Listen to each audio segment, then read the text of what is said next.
जिसकी मुख्य किरदार है पावनी, जो शहर के सबसे बड़े बिजनेसमैन राहुल सिंघानिया की इकलौती बेटी थी। बाय पापा, मैं कॉलेज जा रही हूँ। जस्ट 1 सेकेंड, मैं भी ऑफिस के लिए निकल रहा हूँ, तो मैं तुम्हें ड्रॉप कर दूंगा। थैंक्स पापा, but I am getting late. आप आराम से नाश्ता कीजिए, मैं निकल रही हूँ।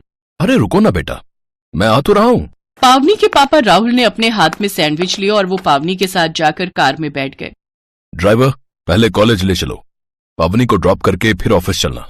हाँ पावनी, और बताओ कैसा चल रहा है कॉलेज में? फर्स्ट क्लास पापा। बेटा, मुझे समझ नहीं आता कि शहर के इतने बढ़िया बढ़िया कॉलेज छोड़कर तुमने उस टीचर कॉलेज को क्यों चुना? पापा, भले ही मेरा कॉलेज सरकारी है, लेकिन वहाँ के टीचर्स सबसे बेस्ट है। आपके सो कॉल्ड बढ़िया कॉलेजेस में फैसिलिटीज तो बहुत हैं, पर वहाँ के टीचर्स, उन्हें सिर्फ अपनी सैलरी से मतलब होता है, स्टूडेंट से नहीं। अब श्याम भैया, बस यहीं रोक दो। यहाँ क्यों? कॉलेज तो अभी आगे है ना? नहीं पापा, मेरे फ्रेंड्स बाहर ही खड़े होंगे और मैं उनके सामने आपकी इस महंगी गाड़ी से नहीं उतरना चाहती। इतना कहकर पावनी गाड़ी से उतर गई और फिर सर, पावनी मैडम कितनी समझदार है ना? हाँ, आखिर बेटी किसकी है? वो नहीं चाहती कि किसी को मालूम चले कि वो कितने अमीर बाप की बेटी है। ठीक तो है, सब उसके बारे में जान जाएंगे तो ये गरीब फटीचर लोग भीख मांग मांग कर उसे परेशान कर देंगे। ड्राइवर श्याम राहुल की बात सुनकर बस मुस्कुरा दिया। वो पावनी को उसके बचपन से जानता था। वो समझता था कि पावनी असल में अपने दोस्तों के सामने अपने पापा के पैसों का दिखावा नहीं करना चाहती। असल में लोगों को लेकर पावनी और उसके पिता की सोच में काफी अंतर था। उधर कॉलेज में। हाँ जी मैडम, कहाँ रह गई थी? सॉरी, वो तुम्हें तो पता है ना, इस शहर में बसों में कितनी भीड़ रहती है। चिंता मत करो, शादी के बाद मैं तुम्हें हर जगह अपनी बाइक पर ले चलूंगा, फिर तुम्हें बसों के धक्के नहीं खाने पड़ेंगे। अच्छा जी, और ये बाइक कहाँ से आएगी? मेरे घर से नहीं मिलने वाला कोई दहेज वहेज, अभी से बता रही हूँ, समझे? मुझे कुछ चाहिए भी नहीं सिवाय तुम्हारे। मैंने पूरी प्लानिंग कर रखी है। गांव में अपना एक छोटा सा खेत है, खेती का काम अब पापा के बस का रहा नहीं, तो उसी जमीन को बेचकर एक बाइक लूंगा और एक छोटी सी दुकान खरीद लूंगा। कहाँ? इसी शहर में क्या? हो मैडम हो, इतना रईस नहीं हूं मैं। खुद को पूरा बेच भी दूंगा ना, तब भी यहाँ दुकान नहीं खरीद पाऊंगा। केशव की बात पर पावनी जोर जोर से हंसने लगी। केशव और पावनी कॉलेज में एक साथ पढ़ते थे। दोनों की पहले दोस्ती हुई, फिर दोनों एक दूसरे को पसंद करने लगे। पर पावनी ने केशव को कभी नहीं बताया कि वो कितनी अमीर है, जबकि केशव ने पावनी को अपने बारे में सब कुछ बता दिया था। केशव गांव से शहर आया पढ़ने के लिए और वो एक छोटे किसान का बेटा था। ऐसे ही वक्त बीता और कॉलेज की पढ़ाई खत्म होने को आ गई। फिर एक दिन, पावनी, मुझे तुम्हारे घर वालों से मिलना है। पर उनसे क्यों मिलना है तुम्हें? अरे उनसे मिलवाओगी नहीं तो तुम्हारा हाथ किससे मांगूंगा भाई? अच्छा, और वो एक बेरोजगार के हाथ में मेरा हाथ दे देंगे? ओ मिस्टर, पहले कुछ काम धंधा शुरू करो, फिर आना मेरा हाथ मांगने। ठीक है, तो फिर डन रहा। मैं अगले महीने तक अपना वो खेत बेचकर गांव में एक दुकान खोलता हूँ और एक नई बाइक भी खरीद लूंगा और फिर उसी बाइक पर आऊंगा तुम्हारा हाथ मांगने। सही है?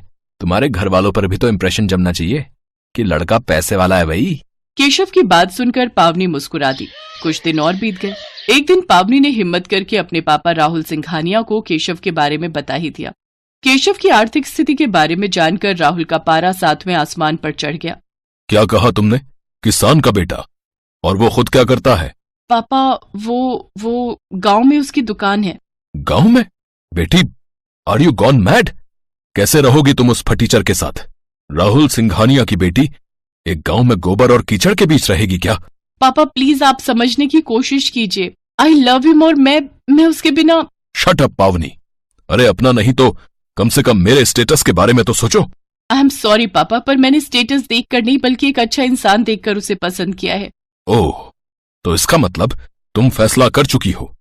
ठीक है, मैं सब समझ गया। तुमने इंसान देखकर प्यार किया और उसने तुम्हारा पैसा देखकर। मैं उसे एक फूटी कौड़ी नहीं देने वाला। ये बात कान खोलकर सुन लो तुम। पापा, उसे तो पता ही नहीं है कि आप मेरे पापा हो और न ही उसे आपसे कोई दहेज चाहिए। दहेज तो बहुत दूर की बात है। मैं तो उस फटीचर की शक्ल भी नहीं देखना चाहता। ये बात कहकर राहुल सिंघानिया वहां से चले गए और पावनी को समझ आ गया कि केशव से उसकी शादी उसके पिता की मर्जी से तो कभी नहीं हो सकती। अब पावनी के पास और कोई चारा नहीं था। उसने अपना थोड़ा बहुत सामान लिया और सीधे केशव के पास चली गई। केशव अपनी नई बाइक लेकर आया था। इसके बाद पावनी ने हिम्मत करके केशव को सब कुछ बता दिया। केशव फौरन पावनी को अपने साथ एक मंदिर लेकर गया और वहां दोनों ने शादी कर ली। शादी भले ही बहुत सादगी से हुई थी, लेकिन इस शादी से पावनी और केशव दोनों बहुत खुश थे। फिर एक दिन, क्या हुआ?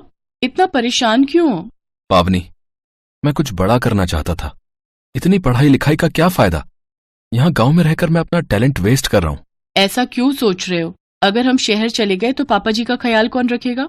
पावनी की समझदारी भरी बातें सुनकर केशव को बहुत अच्छा लगा।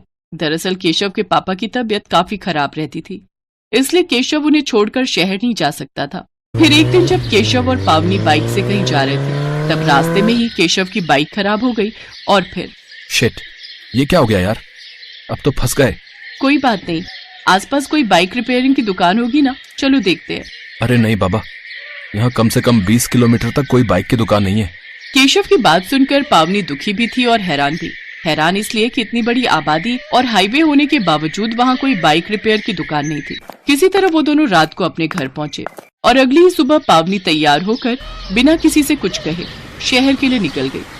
जब केशव को पावनी घर में नहीं दिखी तो उसने उसे फोन किया। पावनी, कहाँ हो तुम?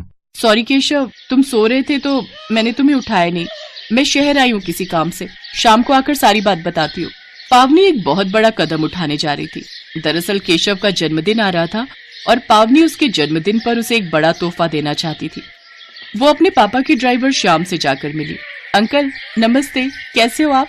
अरे पावनी मैडम, मैं ठीक हूँ, आप कैसे हो? श्याम कई सालों से राहुल का ड्राइवर था और गाड़ी और रिपेयरिंग के बारे में उसे अच्छी खासी जानकारी थी। पावनी उसकी बहुत इज्जत करती थी और श्याम भी पावनी को बहुत मानता था। वो पावनी की मदद करने के लिए फौरन तैयार हो गया। श्याम से मिलने के बाद पावनी सीधे बैंक गई और वहां एक फाइल दिखाकर उसने लोन पास करा लिया। वो फाइल बिजनेस लोन के लिए थी और बैंक को पावनी का आइडिया पसंद आया था। शाम को जब पावनी घर लौटी तो वो एक छोटे से ट्रक में सवार थी। पावनी, अब ये सब क्या है? और ये ट्रक? हाँ, मैं इस ट्रक में हमारी खुशियाँ और तुम्हारा बर्थडे गिफ्ट लेकर आई हूँ। जैसे ही ट्रक वाले ने ट्रक का गेट खोला तो दिखाई दिया कि पूरा ट्रक छोटी बड़ी कई सारी पेटियों से भरा पड़ा था, जिनमें बाइक रिपेयरिंग के लिए जरूरी हर सामान मौजूद था। केशव को कुछ समझ नहीं आ रहा था। तभी पावनी ने आगे बढ़कर केशव को गले से लगाया और चहकते हुए कहा, हैप्पी बर्थडे मिस्टर। पावनी ने न सिर्फ पूरे गांव की एक बड़ी परेशानी का हल ढूंढ निकाला था, बल्कि केशव को उसके गांव में रहकर ही अच्छी कमाई करने का एक बढ़िया मौका भी दे दिया था। ठीक एक हफ्ते बाद केशव के ऑटो सर्विस सेंटर का उद्घाटन बड़ी धूमधाम से हुआ। सब लोग पावनी और केशव के लिए तालियां बजा रहे थे और केशव आंखों में आंसू लिए बस पावनी को देखे जा रहा था। उसे एहसास हो गया था कि पावनी के रूप में उसने बिल्कुल सही जीवन साथी को चुना है, जो उसके स्वाभिमान की भी कीमत समझती है और हर मुश्किल में उसके साथ खड़े रहने की हिम्मत भी रखती है।